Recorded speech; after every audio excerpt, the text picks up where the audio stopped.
മാങ്ങാട് സ്വദേശിനിയായ കൃഷ്ണമ്മയ്ക്ക് 3 ആൺമക്കളായിരുന്നു ഉണ്ടായിരുന്നത്.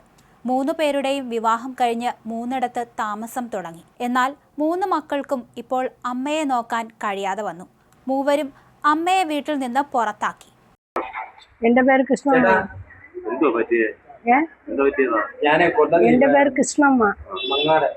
3 മക്കള് ആൺപിള്ളേര് നല്ല രീതിയിൽ തന്നെ നോക്കിയത്. പക്ഷെ നോക്കാൻ നിവർത്തില്ലെങ്കിലും നോക്കി വീട്ടു ജോലി ചെയ്ത് നോക്കി അവരൊക്കെ ഓരോ രീതിയിലായപ്പോൾ അവരെ ഇഷ്ടപ്പെടുന്ന പെണ്ണുങ്ങളെ കെട്ടിച്ചു കൊടുത്ത്. തമിഴ്നാട്ടിൽ ഇരുന്ന് 2 പെൺപിള്ളേരെ കെട്ടിച്ചു കൊടുത്ത്. അവർക്ക് മക്കളായപ്പോൾ ഇപ്പം എനിക്ക് ഹാർട്ടിൻ്റെ ബ്ലോക്ക് അവര് എന്നെ നോക്കത്തില്ല, അങ്ങ് തള്ളിക്കളയുക, ചെലവില്ല എന്നൊക്കെ പറഞ്ഞ് 3 പെൺപിള്ളേരാ കൂടുതൽ എന്നോട് കടുംകൈ കാണിക്കുന്നത്. എൻ്റെ ആൺപിള്ളേർ നല്ല പിള്ളേരാണ്. പക്ഷെ അവരെ പറഞ്ഞത് കേട്ടോണ്ട് എന്നെ ഇല്ലാതാക്കി തള്ളിക്കള. ഈ 2 അണ്ണന്മാരെ ഇപ്പോൾ 1 മാസം കൊണ്ട് എനിക്ക് കഞ്ഞി ചോറൊന്നും തിന്നാൻ പറ്റുന്നില്ല. കൊല്ലം ആശുപത്രിയിലെ മെഡിക്കൽ കോളേജിൽ എഴുതി കൊടുത്ത അവിടെ പോയി ഞാൻ. അവർക്കാണെങ്കിൽ പൈസ ചിലവുണ്ട് ഇച്ചിരി എന്നൊക്കെ പറഞ്ഞ് വിട്ട്. ആള് വേണം കൂടെ. വന്ന് കടത്തിണ്ണയിലും ബസ് സ്റ്റാൻഡിലും അവിടെ ഇവിടെയൊക്കെ കിടക്കുക. റോഡില് കിടക്കുക, മഴയത്ത് നനഞ്ഞ്. അങ്ങനെയൊക്കെ കിടന്ന് ഞാൻ ഈ അണ്ണന്മാരെ സഹായത്തിലിപ്പോ പള്ളിയില് ഇങ്ങനെ എല്ലാ സ്ഥലവും ഞാൻ എല്ലാം കഴിഞ്ഞ് കിടന്ന് ഉറങ്ങാൻ സമാധാനമില്ല, ഉറങ്ങാൻ സ്ഥലമില്ല. പള്ളിപ്പറമ്പുകളിലും ബസ് സ്റ്റോപ്പിലും ഈ അമ്മ കിടന്നുറങ്ങി. സർക്കാർ നൽകിയ 4 സെന്റ് പുരയിടമുണ്ട്, കിടക്കാൻ ഒരു വീടില്ല. അസുഖം വന്നപ്പോൾ കൂടെ ആശുപത്രിയിൽ നിൽക്കാൻ പോലും ആരുമില്ലാതായി. മക്കളെ മാറി മാറി വിളിച്ചിട്ടും ആരും തന്നെ വീട്ടിലേക്ക് അമ്മയെ കൊണ്ടുപോയില്ല.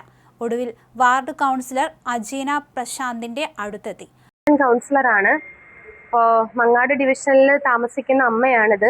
തമിഴ്നാട്ടിൽ നിന്നും വന്ന് താമസിച്ചുകൊണ്ടിരിക്കുന്നതാണ്.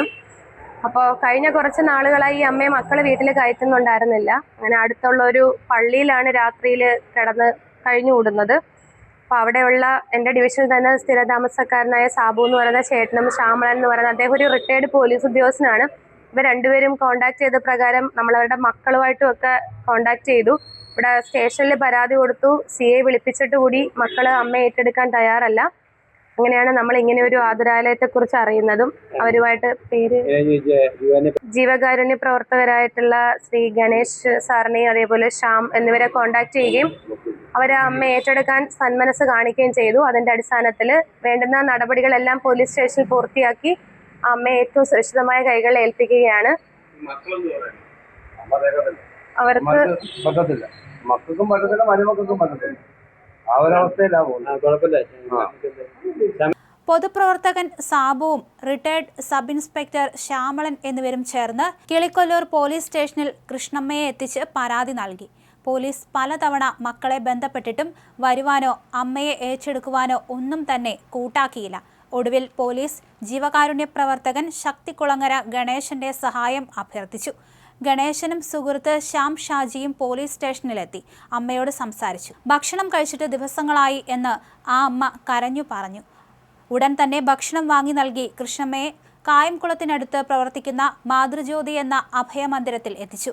ആദ്യം കൃഷ്ണമ്മ എന്ന അമ്മയെ സുരക്ഷിതയാക്കിയ ശേഷം മക്കൾക്കെതിരെ നടപടിയെടുക്കാമെന്ന് കിളിക്കൊല്ലൂർ പോലീസ് ഇൻസ്പെക്ടർ അറിയിച്ചു.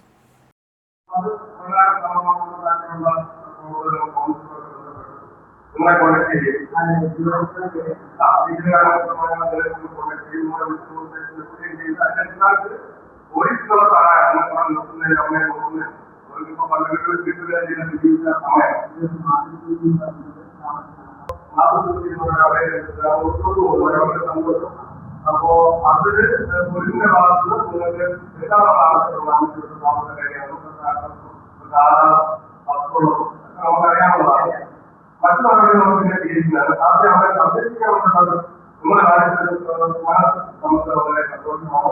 കൗൺസിലറുടെ മുൻകൈ എടുത്ത് അപ്പോൾ അത് അതിനുവേണ്ടി എല്ലാ പോലീസും മാത്രം സഹായം